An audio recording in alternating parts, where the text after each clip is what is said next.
మెదక్ పట్టణంలోని ఆర్ఎన్బి అతిథి గృహంలో శనివారం ఎంపీ రఘునందన్ రావు మీడియా సమావేశాన్ని నిర్వహించారు.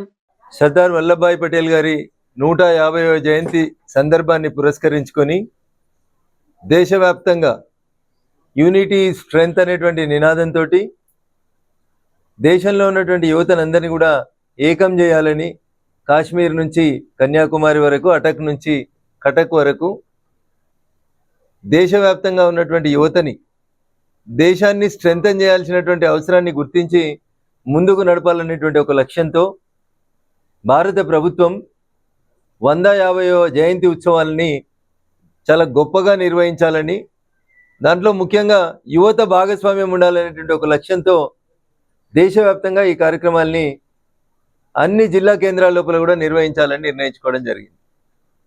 సర్దార్ వల్లభాయ్ పటేల్ గారు ఈ దేశం కోసం ఏం చేసినారు, ఈ దేశం ఇంత గొప్పగా అభివృద్ధి కావడానికి వారి సేవలు ఏంటి అనేటువంటి విషయాల్లో భావి తరాలకి విషయాల మీద పూర్తిగా అవగాహన ఉండాలనేటువంటి లక్ష్యంతో చాలా స్పష్టంగా అన్ని కాలేజెస్లో, ఇంటర్మీడియట్, డిగ్రీ, పీజీ కాలేజెస్ అన్నింటి లోపల కూడా డిబేట్లు నిర్వహించడం, మన చిన్నప్పటిలాగా మళ్ళీ వ్యాసరచన పోటీలకు పోవడం, ఉపన్యాస పోటీలు నిర్వహించుకోవడం, దీని ద్వారా పిల్లల్లో సర్దార్ వల్లభాయ్ పటేల్ గారు ఈ దేశ సమైక్యతకి, సమగ్రతకి ఏం చేయాలనేటువంటి విషయంలో ఒక స్పష్టమైనటువంటి విధానాన్ని తీసుకున్నారు.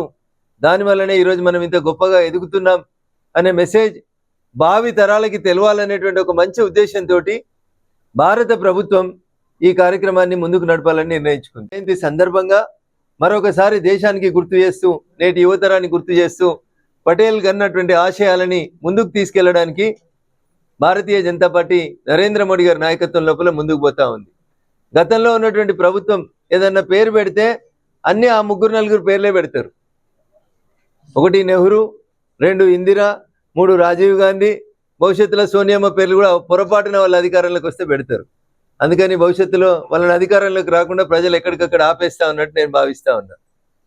ఈ రిప్రజెంట్స్ నెహ్రూ యువ కేంద్ర అని ఒక సంస్థ ఉంటుండే. ఎవరి పేరు మీద పెట్టిరు? నెహ్రూ గారి పేరు మీద పెట్టిరు.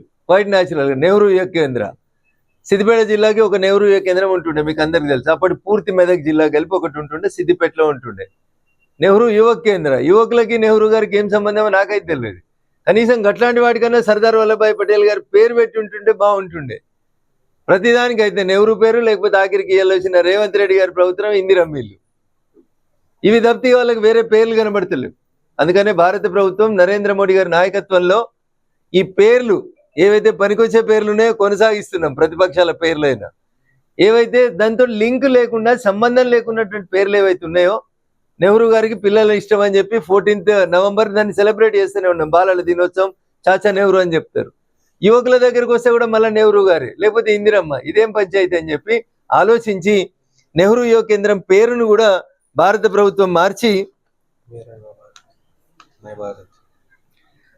మేము పెట్టే పేర్లను చూస్తే మీకు చాలా స్పష్టంగా కనబడుతుంది. ఎక్కడ కూడా ఎవరి పేరో వ్యక్తుల పేర్లు పెడతలేము. మేము మై భారత్ అని పెడుతున్నాం. మై భారత్ అంటే ఏంది? నా దేశం అనే ఫీలింగ్ రావాలి పబ్లిక్ లోపల. ఇదో కుటుంబంతో ఒకరిదో ఒకరి పేరో రాకుండా నెహ్రూ కేంద్రాలన్నింటి కూడా దేశవ్యాప్తంగా ఉన్న పేర్లను మార్చి మై భారత్